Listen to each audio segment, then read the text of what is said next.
Everyone. Welcome to another episode of Pele Yoetz Ch. We're still on the letter Lef. Today we're talking about a difficult topic for many, and it's a topic that's kind of uncomfortable due to the profound impact that it has on a person's life, and that is the subject of mourning. And this share is going to be dedicated for Pissel Bat Mitzi. That is the mother-in-law of a student of mine who passed away a few weeks ago. And we wish them all the comfort. The Hashem should comfort them, like all the mourners of Yerushalayim. So it starts out and it says, mourning for the destruction of the temple depends on action, especially during the period of the 3 weeks between the 17th of Tammuz and the 9th of Av. Both during the day and night, one should place ashes on his head in place of tefillin, sit by the mezuzah, and recite the order of Tikkun Hatzot. However, action is not the most important thing. Rather, one's eyes should cry bitter tears. His heart should be broken and depressed like a mourner.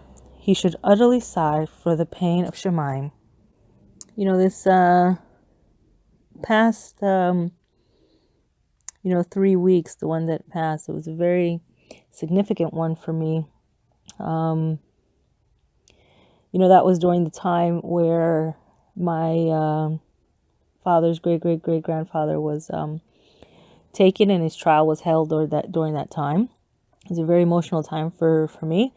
But I have to say, this year was particular, and I really felt the sentiment of sadness because when I'm happy, I have no place to go and send you flowers, right? When I want to tell you that I love you, this is a place. Not that we send flowers when you give a Thanksgiving offering or something. I have nothing to. Where can I go? I have nothing, And when I want to say sorry, I don't have any place to also bring you something. And, it really hurts my heart that we don't have the Beit HaMikdash. So hence the reason I'm trying to work overtime and hopefully encourage you all as well. I really want Mashiach to come, right? Don't we all? So it says, everything should be in accord with one's knowledge, the greatness of his love and the purity of his soul. It is true that we have sunk very low. No one appreciates what we are missing and have lost, what we have caused by our numerous sins, and what the real meaning of the exile of the divine presence is, and how great is his pain, and that of the upper and lower realms.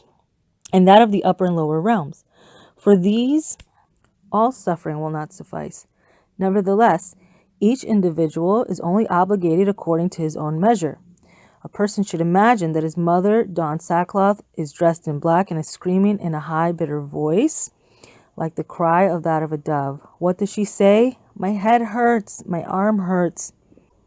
I have nurtured sons and exalted them, yet they have rebelled against me. That's in Yeshayahu 1:2.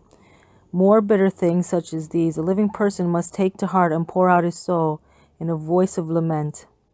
Perhaps he will have the zechus to see the comforting of Zion and the rebuilding of the house of our sanctity and glory.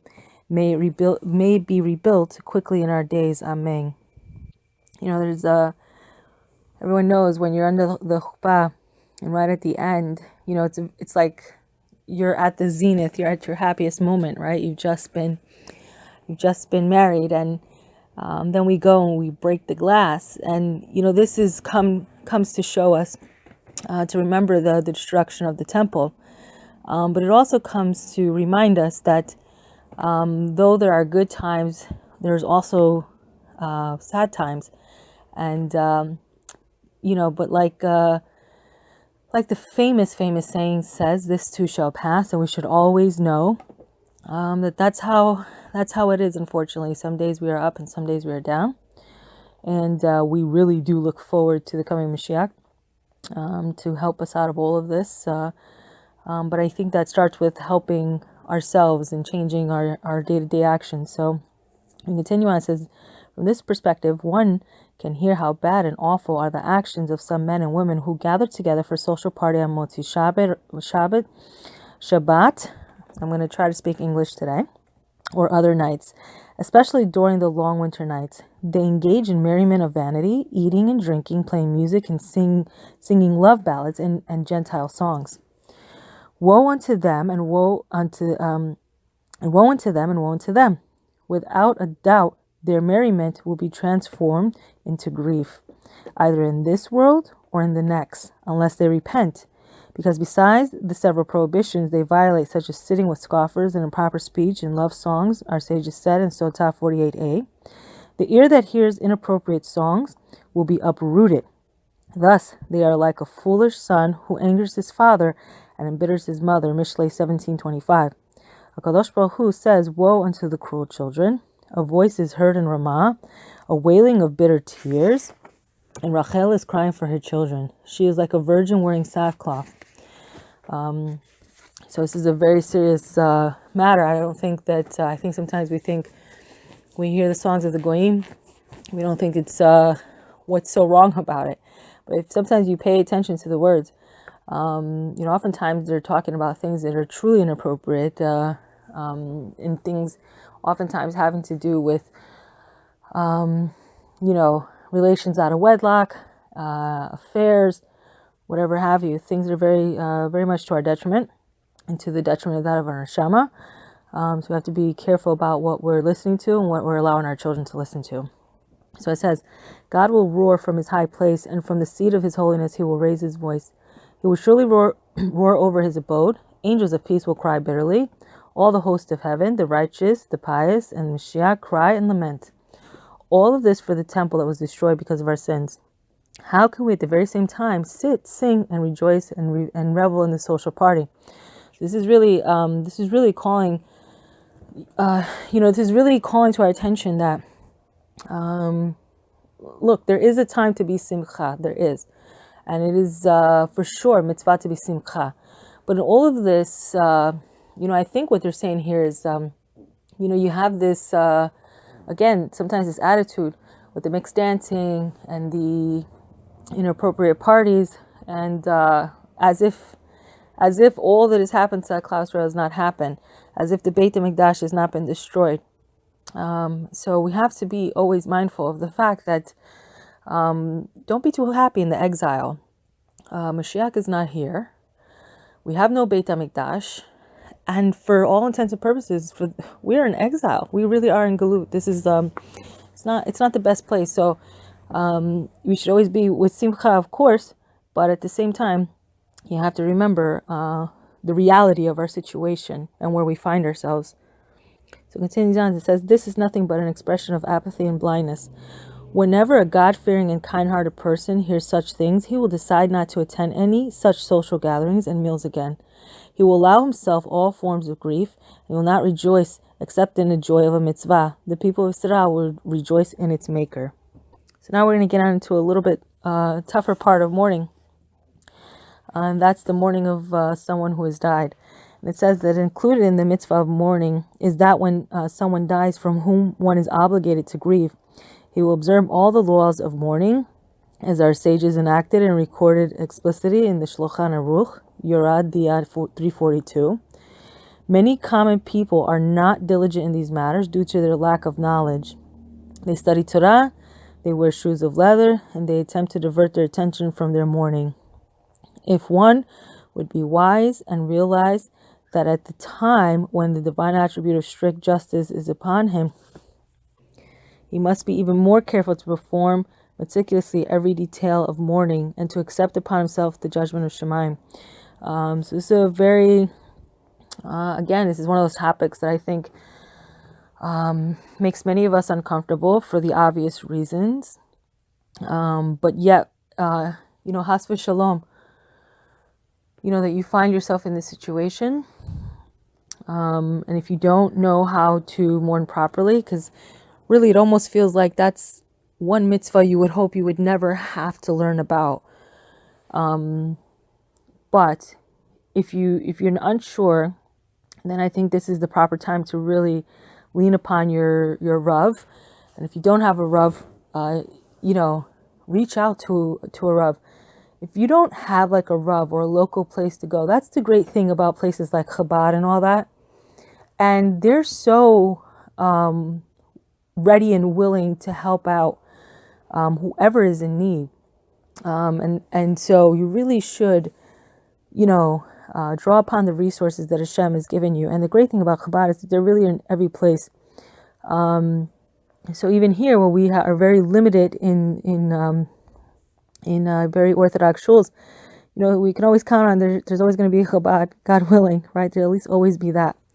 And so again, even though the members that generally go there are from all levels of observance, for sure, the rabbi is well versed in all of these things, and is very, very again willing and eager to help out. So if all else, at least look for a local Chabad and ask them to help you out in this, and I'm sure they would be very, very happy to do so. So now it says, this is a little bit harder. It's talking about accepting upon yourself the judgment of Shemayim, and that's for sure easier said than done.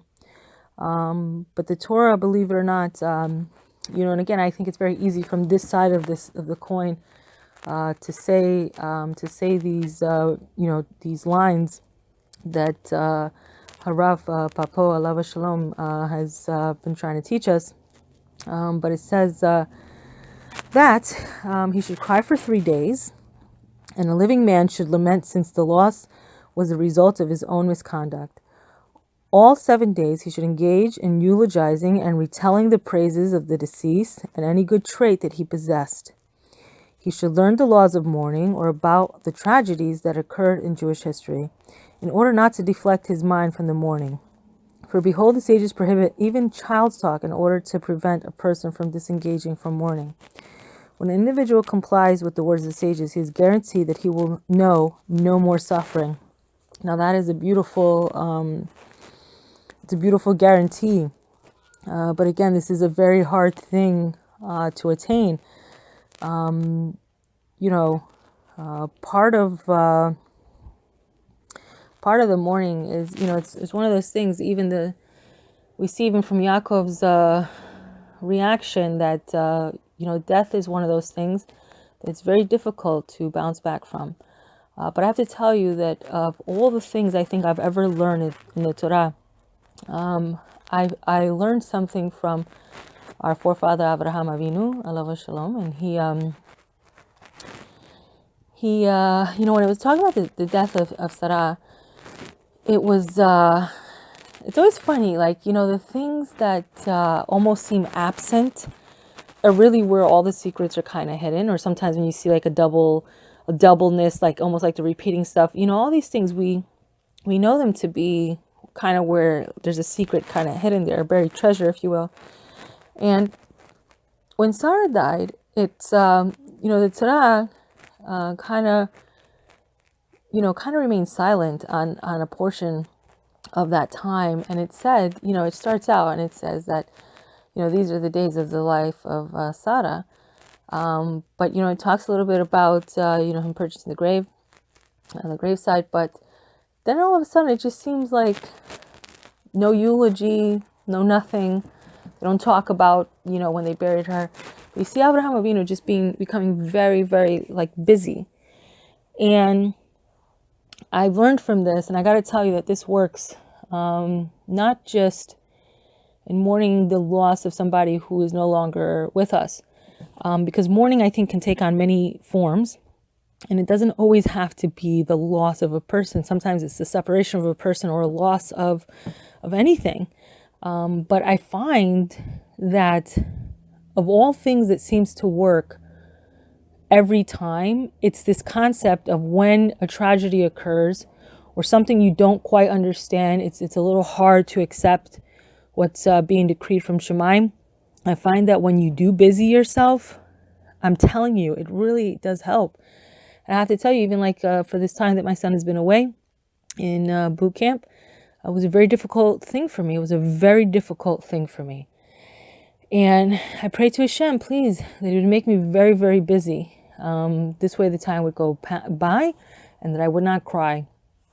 And I have to tell you that He's made me so busy, and I'm so grateful to Him. I'm so grateful to Him. I'm grateful for all of you.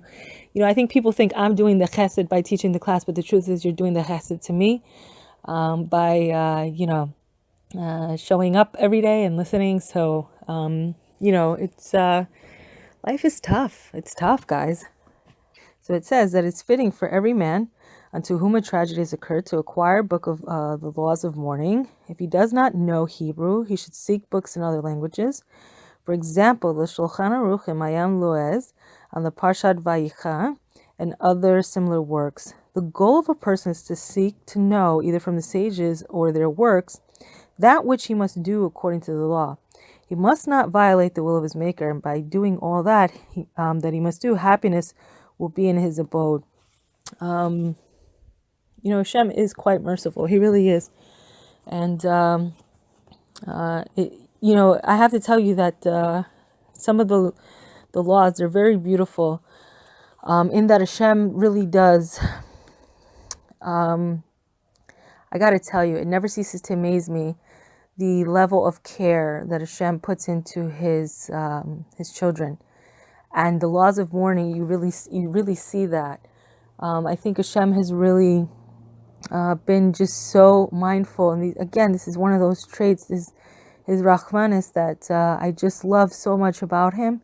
And I think of all the things, I hope that this, before my days are over, that this is the attribute that I excel in the most, really, to be known as somebody who was full of Rahmanis and Chesed. I really would, I hope that I'm zochet to see that. So especially for his father and mother, it is proper to show added grief during the entire 12-month period, and he should not attend any joyous occasion or festive meal, nor should he visit any person on Shabbat or Yom Tov. As a result, he will learn more and provide greater merit for the eternal rest and the elevation of their souls. A person must not go vacationing at all. He should not think that perhaps they are in pain, so how can I be in a state of pleasure? A person should not say, what difference does my mourning for them make? Can I bring them back? It is not so. Behold, it's stated in the Agura that it's quoted by the Ramban in his Torah Adam, that Moshe said to Yehoshua, wear for me black and cover yourself in black. He warned him to be careful in the honor of his humble soul. And he says, see at length over there. It is implied that any display of mourning for the loss of the departed is an honor to the deceased. And I gotta tell you, it is.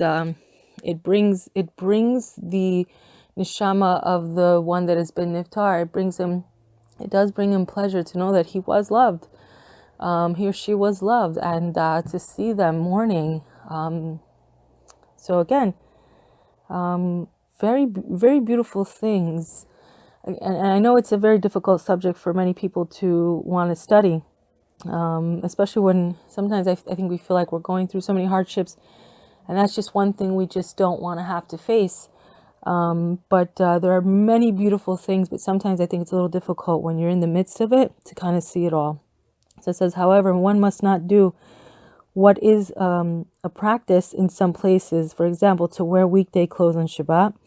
One should not do so even on Shabbat during the 7-day mourning period, according to the Arizal, from whose mouth we live. A righteous person will embrace his holy way, and for all of his ways are just, and his words give life.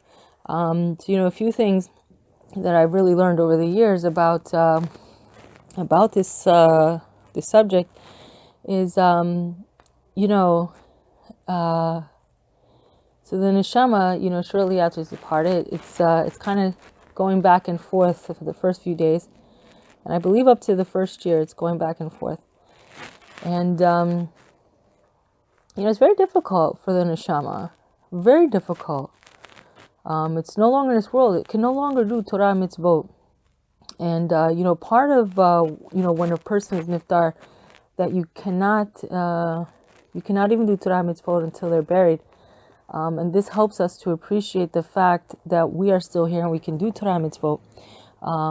And the person that's departed, it's a great anguish for them, because they can no longer do Torah mitzvot, and they cannot eat the pleasures of this world.